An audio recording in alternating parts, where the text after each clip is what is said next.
हाय friends आपको स्वागत करुच्ची study with Rinku Sahu channel यही क्लास रे आम पढ़ा ओडिया ग्रामर शब्द गठन विषय पढ़ा। शब्द गठन रे आम उपसर्ग तद्धित एवं कृदंत विषय पढ़ा। आपड़ जदि ओडिया ग्रामर अन्य क्लास देखापी चाहते ताहले आम चैनल ओडिया ग्रामर प्लेलिस्ट को जाई देखिपारे।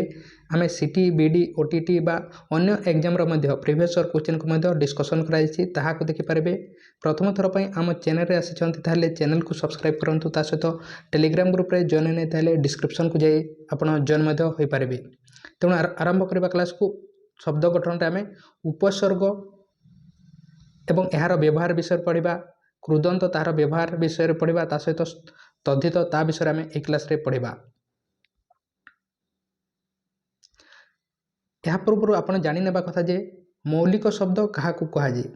मौलिक शब्द क्या कहुए, जो शब्द आम गोटे हेले जदि वर्ड को काटिदेबा ताहले ता जदि मीनिंगलेस हो जाए ताहले ताको आम कौन कही उपसर्ग कही, सॉरी मौलिक कही, मौलिक शब्द कही।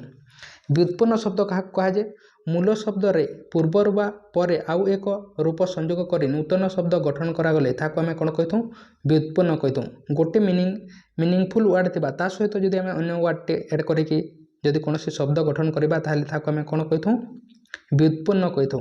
किंतु मौलिक शब्द रे कौन होते कौन गोटे वर्ड को काटिदेबा जदि ताहले ताहा कौन होते मीनिंगलेस हो जाए। जमीक बही एग्जांपल बही, बही रे जदि आम ब को काटिदेबा ताहले ही रो कौन मीनिंग रहबो नहीं। बण रे ण को काटिदेबा ताहले कौन मीनिंग रहबो नहीं। या को ही कहुए मौलिक। अर्थात मौलिक शब्द क्या कहुए, जो कौन गोटे वर्ड को काटिदेले ताहा मीनिंगलेस हो जाए ताहाको मौलिक शब्द कहुए। व्युत्पन्न शब्द रे एमिति होई न थाए। जमीक व्युत्पन्न क्या कहुए, ताहा ऑलरेडी गोटे मीनिंगफुल वर्ड सहित आम कौन वर्ड टे एड करके नुआ वर्ड टे तैयार करबा ताहाको ही व्युत्पन्न शब्द। मूल शब्द रे पूर्वर बा परे आउ एक रूप संयोग कर नूतन शब्द गठन कले ताहाको आम कौन कही व्युत्पन्न शब्द कहबा। अणयुक्त सोरिष युक्त इया, अणसोरिषिया, अयुक्त कथा अकथा, यह हूँ कौन व्युत्पन्न शब्द। उपसर्ग देखा, उपसर्ग क्या कहुए, नूतन शब्द गठन करने आम शब्दर पूर्वर जोग करा शब्द को कौन कहुए उपसर्ग कहुए। नूतन शब्द गठन करने आम शब्दर पूर्वर जोग करुवा प्रत्यय को कौन कहुए उपसर्ग कहुए।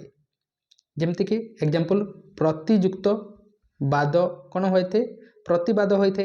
तेणु आम नुआ गठन करने कौन यह प्रति को आगरे लगाइले एवं प्रतिवाद तापर बाद सहित आम प्रति को लगाइले एवं कौन है प्रतिवाद है। तेणु नूतन शब्द गठन करने आम शब्दर पूर्वर लगा जाउथबा प्रत्यय को कौन कहुए पूर्व प्रत्यय कहुए। सॉरी पूर्व प्रत्यय कहुए ताकू एवं उपसर्ग कहुए। आगरे लगाउथबार यह उपसर्ग को पूर्व प्रत्यय कहुए। एवं ओडिया रे उपसर्ग संख्या केते अछि 20 टी अछि। कोटा अटे प्र परा अप सम नि अधि सु निर दूर उत अपि परि प्रति अप अनु बि अभि उप अपि आ, यही समस्त हूँ 20 टी उपसर्ग। यह आम आगरे लगाउथबार पूर्व प्रत्यय कहुए बा उपसर्ग कहुए। एवं कोटा को जगह लगी थे देखंतु प्र उपसर्ग क्यों जगह लगी थे उत्कर्ष अर्थ रे उद्भव गति आधिक अर्थ रे लगी थे। सेमिति सॉरी गति अर्थ रे आधिक उपसर्ग प्रभाव प्रवाद प्रक्रिया प्रदान प्रचंड रे लगी थे। परा उपसर्ग प्राधान्य व्यतिक्रम तिरस्कार शेष ए जगह लगी थे।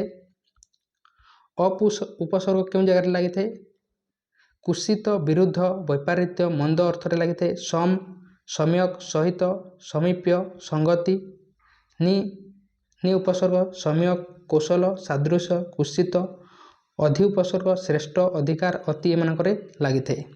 सु उपसर्ग मंगल सहज सुंदर निर एवं दूर इंपोर्टाट अटे निरटा अभाव लगी थे। अतिशय निशेष निश्चय निसंदेह निर्मूल निर्णय निर्जल निरूपाय निर्गत एठार लगी थे।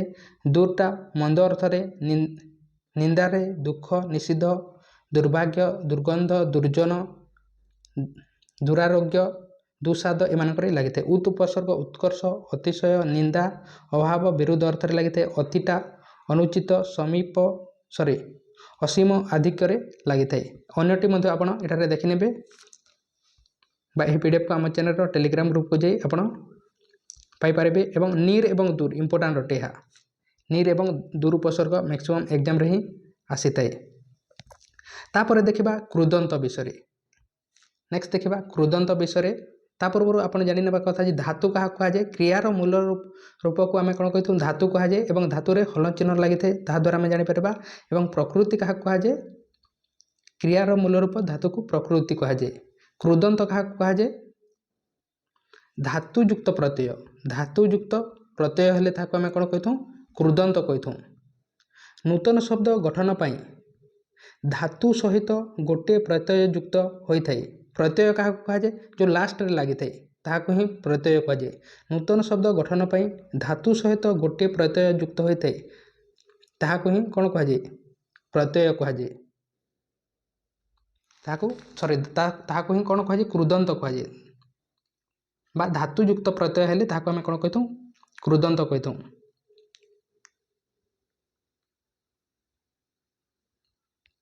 देखिबा तार एग्जांपल धातुर क्रियापद रे बा क्रुदंतर क्रियापद रे पड़युक्त इब कौन हेब पढ़िब। धातु कोटा अटे पड़ धातु अर्थात पड़ रे हल चिन्ह लगी यह हूँ धातु एवं इबटा हूँ प्रत्यय लास्ट रे लगी थाए प्रत्ययटी कौन इबर लगी थाए धातुयुक्त प्रत्यय कौन होते क्रुदंत पढ़िब होइछि यह गोटे क्रुदंत अटे। खसयुक्त इला खसिला एठरे खसटी हूँ कौन खसटी धातु एवं इलाटी प्रत्यय इला प्रत्यय एवं खस धातु मिसिक कौन होइछि खसिला धातुयुक्त प्रत्यय क्रुदंत। सेमती विशेष्य अर्थ रे बा विशेष्य पद रे कौन होइछि गम धातु ति प्रत्यय गति क्रू धातु ज प्रत्यय कार्य जुज धातु अप्रत्यय जोग। सेमती विशेषण अर्थ रे गम युक्त तव्य गंतव्य क्रू युक्त अन्य करणीय।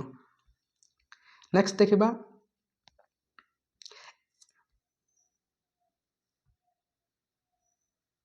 पूर्व आलोचना आम देखिले जे धातुरे प्रत्यय युक्त हेबा परे क्रुदंत पदरे बा नूतन शब्दरे पूर्व शब्दर रूपरे केतेक परिवर्तन घटुची अर्थात आम आगरे देखिले किछि प्रकार परिवर्तन घटुची। एही परिवर्तन द्वारा पांचटी उपाय संगठित होता है एवं यह पांच भाग में विभक्त कर पांच प्रकार परिवर्तन घटी थाए।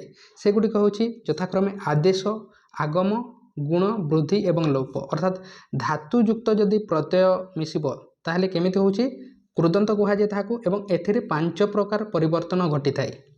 एटा ही एग्जाम रे आसी थाए मैक्सिमम एठारे एही प्रकार को कौन कहुए पांच प्रकार परिवर्तन घटी थाए एवं ताहाको कौन कहुए आदेश आगम गुण वृद्धि लोप यह कोटा कौन अटे यह एग्जाम रे आसी थाए।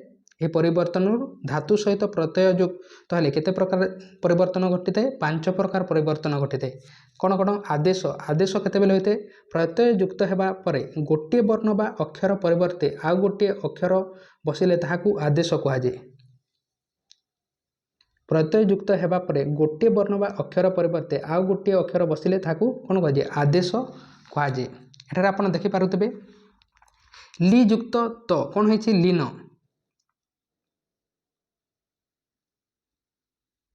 अर्थात यही तो जगार कौन होइछि तटी हटि जाइछि एवं नटी होइछि तेणु यह तो स्थान रे कौन हला न हला एहाकू कौन कहा जाए आदेश कहा जाए।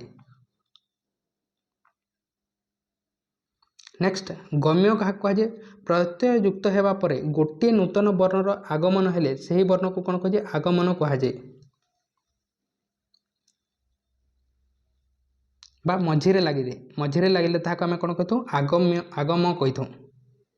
जेमिति कि भ्रूयुक्त ज एग्जांपल भ्रूयुक्त ज कौन होइछि भृत्य होइछि ए जटा जेमिति अछि ज अछि एवं भ्रूटा जेमिति अछि किंतु एटारे तर कौन होइछि आगमन होइछि बा मझिरे आसी जाइछि भ्रू एवं जर मझिरे तटी आसीछि तेणु कौन होइछि एटारे आगमन होइछि तेणु आगम्य कहा जाए। याकू गुण कहा कहा जाए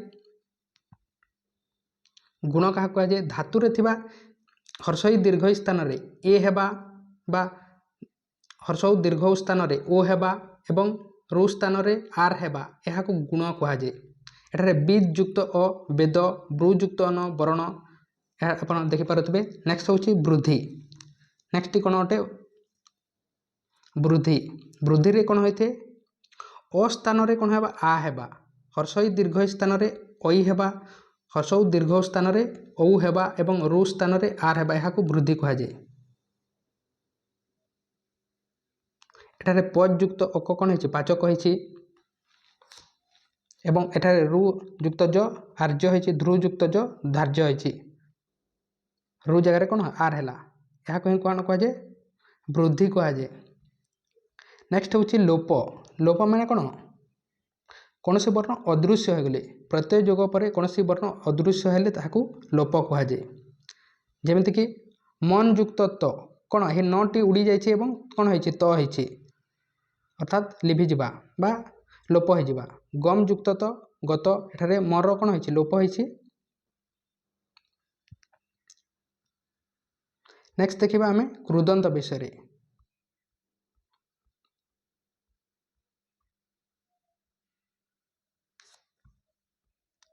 ତଦ୍ଧିତ ବିଷୟରେ ତଦ୍ଧିତ କାହାକୁ କୁହାଯାଏ ଶବ୍ଦ ଯୁକ୍ତ ପ୍ରତ୍ୟୟ ଶବ୍ଦ ସହିତ ପ୍ରତ୍ୟୟ ଯୁକ୍ତ କରାଯାଇ ଯେଉଁ ନୂତନ ଶବ୍ଦ ଗଠନ କରାଯାଏ ତାହାକୁ ଆମେ କ'ଣ କହିଥାଉ ତଦ୍ଧିତ କହିଥାଉ। ଶବ୍ଦ ଯୁକ୍ତ ପ୍ରତ୍ୟୟ ଯୁକ୍ତ ହୋଇ ଯେଉଁ ନୂତନ ଶବ୍ଦ ଗଠନ କରାଯାଇଥାଏ ତାହାକୁ ଆମେ ତଦ୍ଧିତ କହିଥାଉ। ଯେମିତିକି ଏକ୍ଜାମ୍ପଲ୍ ପୃଥା ଯୁକ୍ତ ଅ ପାର୍ଥ ଭୃଗୁ ଯୁକ୍ତ ଅ କ'ଣ ଭାର୍ଗବ ଏହା କ'ଣ ଅଟେ ଏହା ଗୋଟେ ପ୍ରତ୍ୟୟ ଅଟେ ଏବଂ ଆଟା ଗୋଟେ ପ୍ରତ୍ୟୟ ଅଟେ ଏବଂ ଏହା ଗୋଟେ କ'ଣ ଅଟେ ଯଦୁଟା ଗୋଟେ କ'ଣ ଶବ୍ଦ ଅଟେ ପୃଥାଟା ଗୋଟେ ଶବ୍ଦ ଅଟେ ଏବଂ ଆଟା ଗୋଟେ ପ୍ରତ୍ୟୟ ଅଟେ। ଯାଦବ ହେଲା ରଘୁ ଯୁକ୍ତ ରାଘବ ଏହାକୁ ହିଁ କୁହାଯାଏ କ'ଣ ତଦ୍ଧିତ କୁହାଯାଏ। ତେଣୁ ଏହା ଥିଲା ଉପସର୍ଗ ତଦ୍ଧିତ ଏବଂ କୃଦନ୍ତ ବିଷୟରେ। ଆଶା କରୁଛି ଆପଣ ବୁଝିପାରିଥିବେ। ଆପଣ ଚ୍ୟାନେଲକୁ ସବସ୍କ୍ରାଇବ୍ କରିନାଇଥିଲେ ସବସ୍କ୍ରାଇବ୍ କରନ୍ତୁ। ଟେଲିଗ୍ରାମ ଗ୍ରୁପରେ ଜଏନ୍ ହେଇନଥିଲେ ଡିସ୍କ୍ରିପ୍ସନକୁ ଯାଇ ଆପଣ ଜଏନ୍ ମଧ୍ୟ ହୋଇପାରିବେ। ଅନ୍ୟ କ୍ଲାସ୍ ଦେଖିବା ପାଇଁ ଆପଣ ଆମ ଚ୍ୟାନେଲର ଓଡ଼ିଆ ଗ୍ରାମାର ପ୍ଲେଲିଷ୍ଟକୁ ଯାଇ ଦେଖିପାରିବେ। ତେଣୁ ଥ୍ୟାଙ୍କ ୟୁ।